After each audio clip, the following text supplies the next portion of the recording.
Halo, salam sehat teman-teman. Selamat hari Sabtu juga. Kembali di channel gua di podcast kali ini.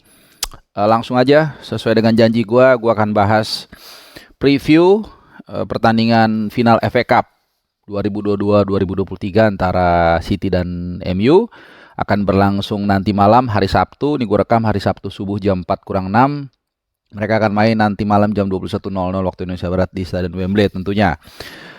Oke, ada dua bagian yang akan gue bahas di sini. Pertama, yang umum-umum dulu supaya kita ada gambaran yang makro tentang seperti apa pertandingan ini, sejarahnya sedikit aja. Kemudian nanti gue akan ke bahas pertandingan, prediksi ataupun perkiraan formasi juga ya. Jadi seperti apa penampilan ataupun starting lineup yang akan ditampilkan baik oleh Pep dan juga oleh Erik ten Hag. Ya, dua pertandingan yang sangat seru dan ini final pertama derby Manchester di FA Cup.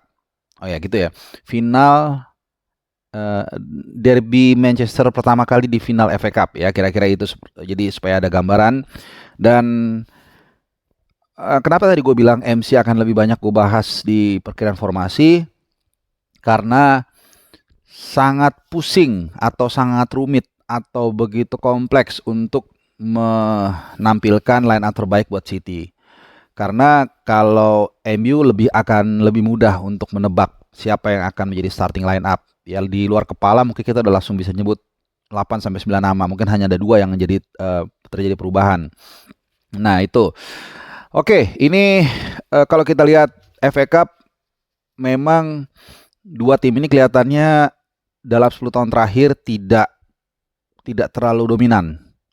Ya, entah apa mereka nggak fokus atau memang katakanlah nggak beruntung ya, karena 10 tahun terakhir ini mereka dua ini hanya 3 kali ke final termasuk tahun ini, dan dalam 10 tahun itu hanya sekali mereka masing-masing juara. MU itu tahun 2016 dan City tahun 2019 gitu. Jadi cukup penting buat mereka untuk bisa memenangkan final kali ini dengan misi yang berbeda-beda. Artinya kalau MU ini adalah do or die-nya musim ini, jadi dia akan dapat piala satu lagi, mengawinkan dengan piala Liga, atau ya hanya piala Liga kalau dia kalah. Dan ini akan menjadi benchmarknya juga Erik ten Hag. Apakah musim pertama ini seperti apa, akan menjadi catatan sejarah.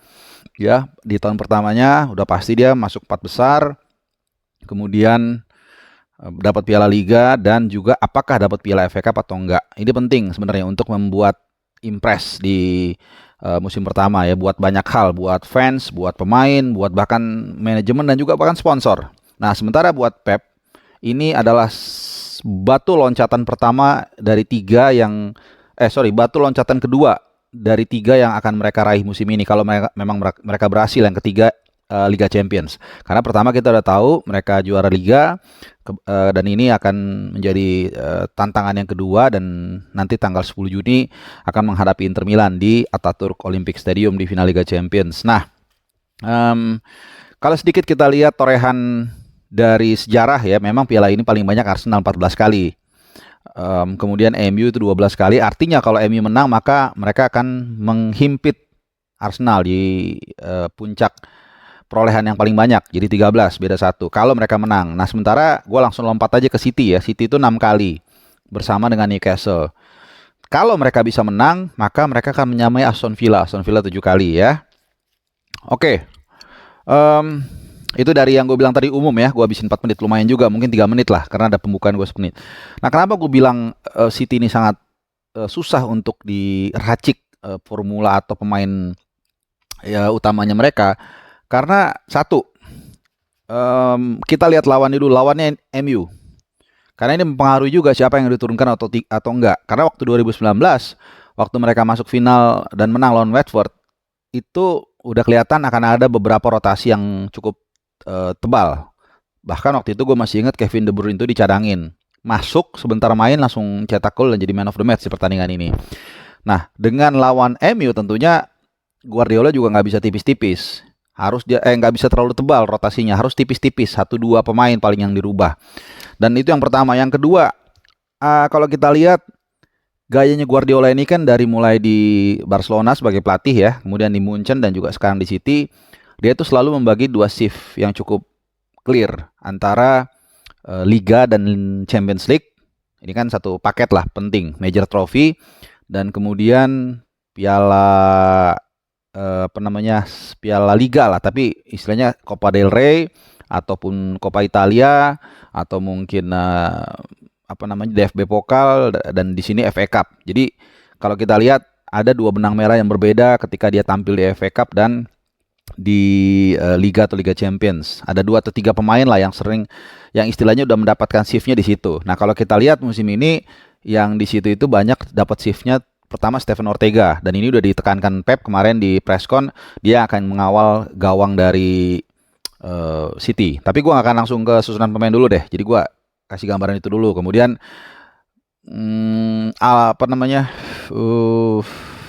Foden ini juga cukup sering bermain di FA Cup.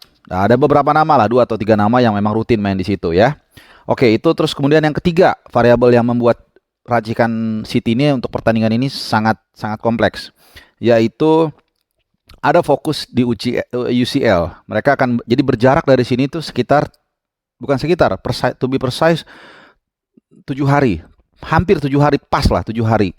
Jadi artinya, dan ini adalah the ultimate challenge buat semua yang ada di City, termasuk Pep yang akan mencoba untuk meraih pertama kali Liga Champions di luar Barcelona ya sebagai pelatih, dan juga tentunya Sheikh Mansour atau pemilik atau City lah, apakah akan mencatatkan sejarah pertama kali. Jadi ini penting juga, fokus mereka tentu ada di sana, sehingga mempengaruhi juga susunan pemain, teman-teman. Ini yang kenapa aku ajak lu ke area ini sini dulu. Sedangkan kalau MU, kalau sedikit kita ambil hipotesanya MU, mereka all out akan menurunkan pemain terbaiknya, selesai. Karena setelah ini nggak ada apa-apa, mau patah kaki juga nggak ngaruh gitu kan. Jadi ini yang membuat dia harus ngukur-ngukur, rotasinya harus pas, jangan terlalu tebal, jangan terlalu tipis.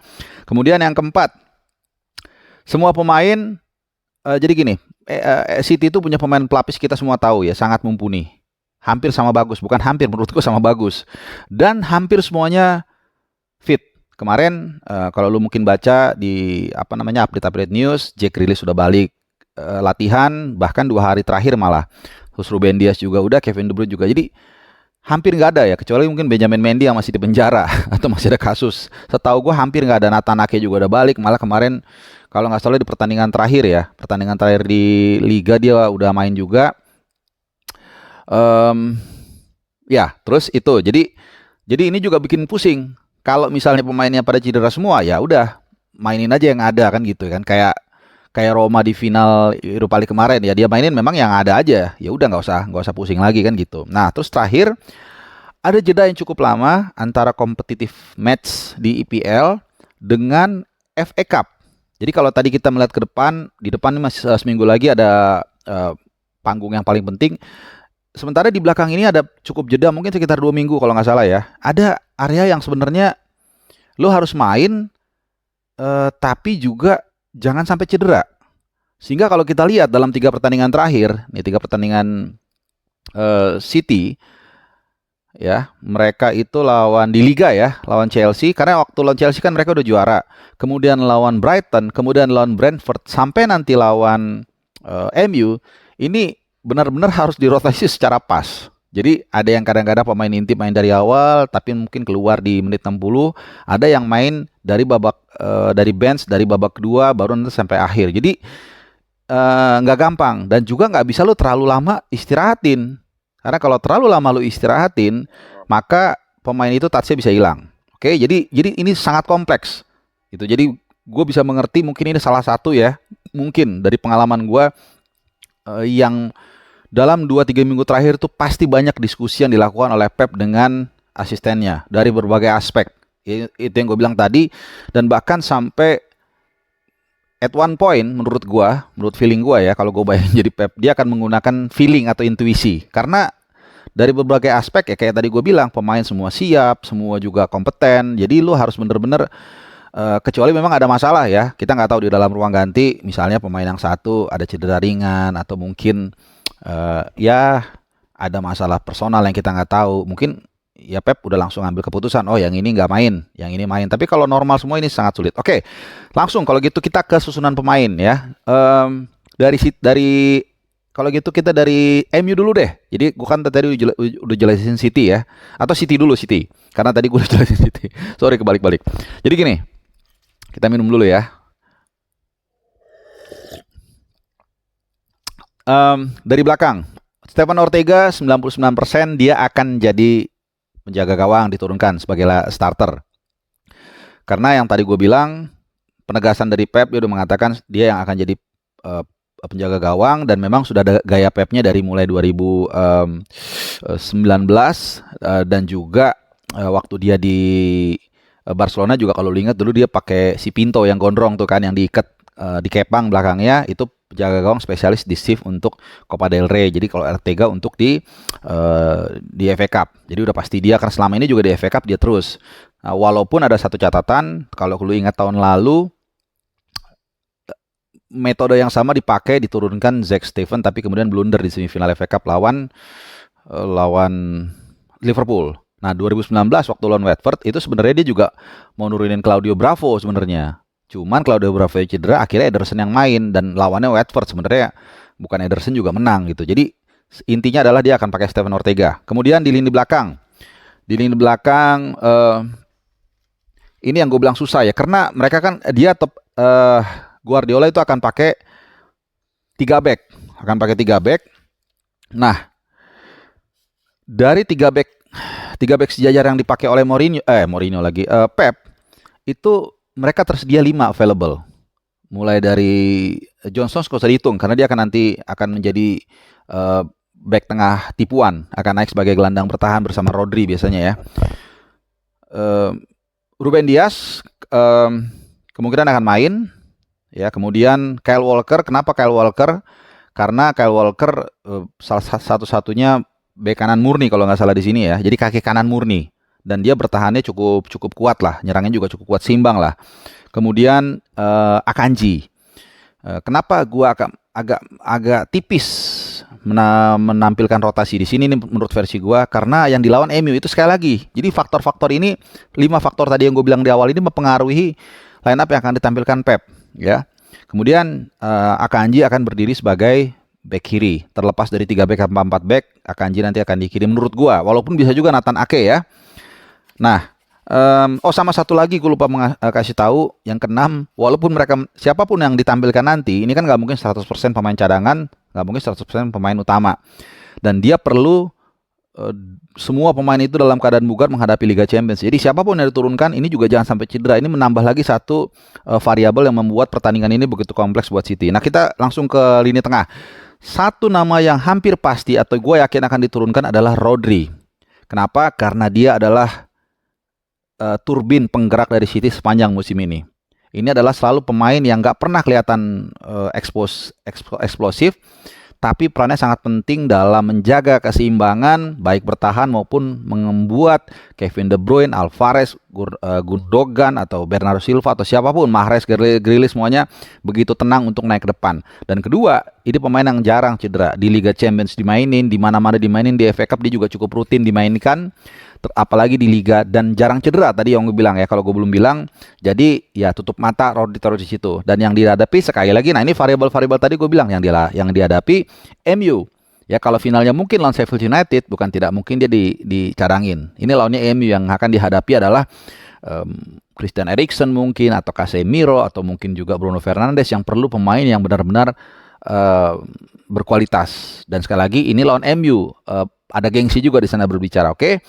Nah, siapa yang mendampingi adalah John Stones. Tadi yang gue bilang, kalau nanti formasi yang gue tampilkan itu 4-5-1, ini karena gue nggak tahu caranya gimana bikin formasi 3-2-4-1 ya, karena nanti intinya ini analisis susunan pemain aja intinya ya. Jadi formasinya nanti 3-2-4-1 menurut gue. Stones yang nanti akan menemani Rodri berdua sebagai double pivot. Nah, 3-2-4 ini siapa aja? Di kanan itu kemungkinan besar atau hampir pasti Mahrez, karena Mahrez ini jadi pilihan di luar beberapa waktu terakhir ya, di luar major trophy seperti Liga Champions ataupun Liga Inggris. Jadi jatahnya dia lah nih di kanan, ya kan? Kemudian di kiri, paling kiri dulu. Nah, menurut gue Grealish tetap. Walaupun dalam beberapa pertandingan terakhir setelah tidak menentukan, Foden yang ditaruh di sana, ya ini lebih kepada untuk memberikan minute play buat dia supaya dia nggak terlalu drop ya, karena dia agak kalah bersaing dengan Grealish musim ini ya. Jadi gue rasa tetap sekali lagi karena ini pertandingan penting, apalagi nanti yang dihadapi kemungkinan besar Wan-Bissaka yang memang sangat kuat dalam bertahan, kita semua tahu. Jadi perlu pemain yang berpengalaman yang paling siap lah, dan menurut gue itu Grealish tetap akan ditampilkan. Jadi sekali lagi berkali-kali gue katakan lawan ini mempengaruhi variabel-variabel tadi, termasuk lawannya siapa, kemudian ajangnya seperti apa, lalu ada pertandingan apa, itu mempengaruhi siapa yang akan ditampilkan ya. Oke, kemudian Kevin De Bruyne dan Alvarez di tengah gitu. Jadi kenapa gue tampilkan ini? Karena Alvarez ini pemain yang punya potensi, tapi memang untuk target man gue rasa nggak bisa kegeser Erling Haaland. Jadi memang dia diakomodir, dan menurut gue ini salah satu juga cara Pep mengakomodir Alvarez adalah dengan mengubah formasi 3-2-4-1, sehingga akan lebih banyak menumpuk pemain yang punya naluri menyerang. Jadi Alvarez bisa terakomodir di sana tapi mengalah Haaland di depan. Nah, Kevin De Bruyne juga sama. Ini yang gue katakan tadi, ketika 2019 mereka juara, Kevin De Bruyne memang nggak main, tapi lawannya Watford. Ini sekali lagi lawannya MU, mau nggak mau dia nggak mau terlalu, Pep nggak akan mau terlalu gambling, ya, nggak mau terlalu gambling untuk melakukan rotasi terlalu tebal. Jadi gue merasa tetap Kevin De Bruyne yang akan berada di sana dan mendukung pergerakan dari Erling Haaland di line up di target man. Nah, itu line up yang menurut gue akan ditampilkan oleh Pep. Kenapa? Karena kalau lu lihat memang line up ini rotasinya tipis. Itu yang gue bilang tadi, karena dia nggak mau sampai karena nilai setitik rusak susu sebelanga. Artinya kalau dia terlalu tebal melakukan rotasi, kemudian dia kalah di FA Cup, jangan-jangan ini malah mempengaruhi mental para pemain ke Liga Champions nanti. Jadi dan kedua juga penampilan ataupun sosok seperti Haaland, Kevin De Bruyne, kemudian juga Rodri, lalu juga Akanji di belakang. Ini penting untuk melawan tim yang memang juga punya mental seperti MU. Dan gue akuin musim ini di bawah Erik ten Hag, MU jauh lebih baik, terutama setelah Ronaldo cabut. Oke, jadi gue tetap menganggap Haaland. Jadi gini, kalau lu lawan MU kemudian lu nggak naruh Haaland, itu di satu sisi mengurangi kekuatan lu dan kemudian memberikan rasa superior buat lawan. Ini kenapa pola pikir yang coba gua ambil dari Pep ya. Kira-kira dia mungkin berpikir seperti itu. Ini terus terang nih sangat rumit ya. Nah, kita ke MU terakhir. Oke, buat lu pecinta MU, ini kenapa yang tadi gue katakan lebih gampang ya, karena pilihannya sudah jelas. MU ini main kan sebenarnya pemainnya udah jelas, starting elevennya siapa aja, hanya bongkar 1, 2, 3 pemain yang memang kalau nggak cedera atau mungkin ya rotasi sekali 2 kali ya, tapi sisanya itu aja. Oke, di bawah penjaga gawang De Gea, kemudian di kanan gue rasa kemungkinan besar Wan-Bissaka ya, walaupun Dalot juga bisa aja dimainin di sana, tapi kelihatannya untuk menjaga keagresivitas para pemain City perlu pemain yang kuat bertahan di kanan, karena di kirinya gue naruh Shaw yang sering naik ke atas. Nah, kemudian di jantung pertahanan ini Lindelof yang mau nggak mau menjadi salah satu pilihan utama setelah Lisandro cedera. Nah, partnernya Varane atau Maguire, dan gue rasa lu setuju. Yang di situ adalah Varane kalau nggak cedera. Oke. Double pivot.